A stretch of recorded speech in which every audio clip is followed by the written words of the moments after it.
Shalom, salam sejahtera.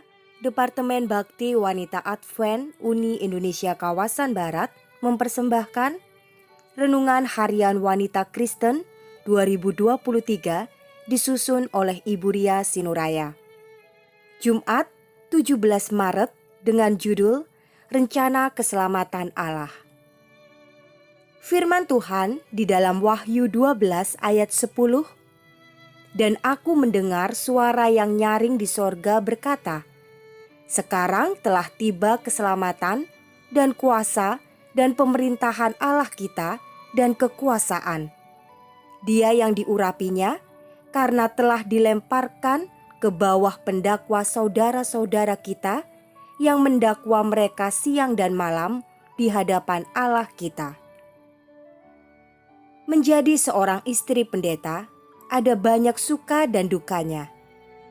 Ketika kami hendak mengikuti suatu pertemuan bersama dengan jemaat, hati saya sangat berat rasanya untuk ikut, mengingat kondisi keuangan yang tidak cukup. Saya memesan kamar di sebuah hotel untuk anggota-anggota jemaat sesuai dengan kemampuan keuangan saya. Mereka kurang rasa cocok dengan kamar pilihan saya. Saya berdoa agar Tuhan tidak mempermalukan saya. Puji Tuhan, Ia menjawab doa saya. Akhirnya, ada seorang anggota jemaat yang meminta agar cukup memesan 2 kamar saja, di mana 1 kamar diperuntukkan bagi kaum pria dan 1 lagi untuk semua wanita yang ikut serta, sehingga menghemat biaya. Tuhan selalu punya cara istimewa untuk menjawab doa kita. Saya diselamatkan dari rasa malu. Puji Tuhan. Ketika mendengarkan pekabaran tentang penghakiman Tuhan, lebih banyak manusia yang takut dibandingkan yang berbahagia. Rasa takut itu timbul mungkin oleh karena kurang pengetahuan tentang Allah yang Maha Kasih dan Maha Adil. Sedangkan manusia yang menyambut pekabaran ini dengan hati sukacita adalah yang telah mengetahui dan mempercayai wahyu Yesus Kristus sepenuhnya. Yesus yang akan datang untuk menyelamatkan umat yang percaya kepadanya, yang akan meneguhkan pemerintahan Allah dan mengangkat dirinya sebagai raja yang diurapi, tidak pernah berdusta. Bukankah ini sebuah pekabaran yang indah? Mengapa kita takut? Pendakwa, yakni si iblis, akan dilenyapkan untuk selama-lamanya pada saat kedatangan Yesus yang kedua kali. Musuh kita dikalahkan Allah. Kita seharusnya berbahagia.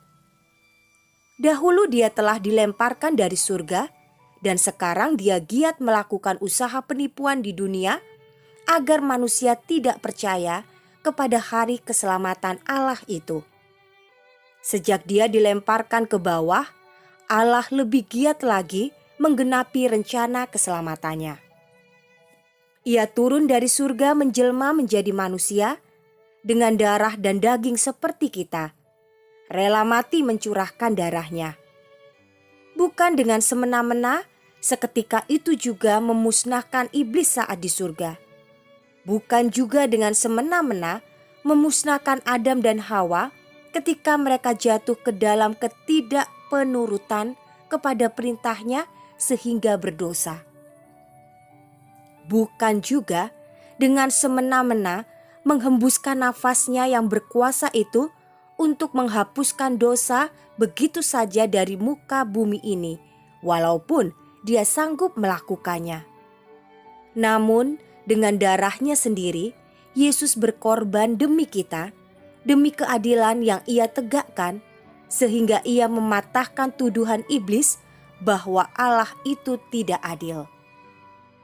Dalam kesaksian hari ini, ketika Allah melepaskan ibu pendeta dari peristiwa yang bisa saja mempermalukan dia, Allah sedang menunjukkan bahwa kita bisa dengan penuh keberanian menghampiri tahtanya dan memohon permohonan kita oleh karena jasa Kristus yang telah menjadi korban bagi kita. Darah Kristus memberikan hak dan keberanian kepada kita untuk dapat menerima berkat Tuhan. Mari kita selalu bergantung kepada harapan dan janji bahwa Yesus akan datang untuk menyelamatkan kita dan memusnahkan dosa untuk selama-lamanya.